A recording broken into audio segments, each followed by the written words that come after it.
আউযুবিল্লাহি মিনাশ শাইতানির রাজিম বিসমিল্লাহির রহমানির রহিম। আসসালামু আলাইকুম রাহমাতুল্লাহি ওয়া বারাকাতুহু। হিন্দু ধর্মে যারা আছে তাদেরকে আদাব এবং খ্রিস্ট ধর্মে যারা আছে তাদেরকে গুড আফটারনুন। জীবনে এত কষ্ট কেন আসে?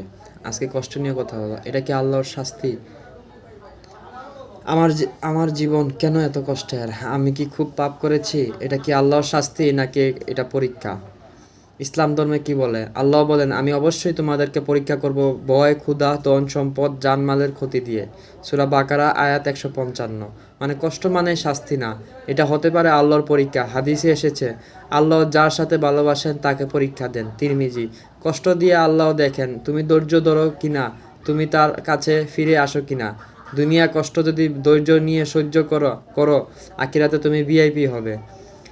খ্রিস্টান ধর্ম, বাইবেল, যারা ঈশ্বরকে ভালোবাসে তাদের জন্য সব কষ্ট মঙ্গলজনক হয়। রোমান্স 8:28। খ্রিস্টান ধর্ম বলে কষ্ট শুধু কষ্ট না, এটা ঈশ্বরের পরিকল্পনা। হিন্দু ধর্মে গীতা, যে ব্যক্তি সুখ ও দুঃখ সমানভাবে গ্রহণ করে সে পরিণতি আত্মা। গীতা 2:38। গীতা বলে জীবনের পরীক্ষা, আর পরীক্ষাই মানুষের শক্ত করে। বৌদ্ধ ধর্ম, জীবনে কষ্টময়, এই সত্য উপলব্ধি করাই মুক্তির প্রথম ধাপ। কষ্ট মানেই পরিবর্তনের ডাক, নিজেকে শুদ্ধ করার সময়।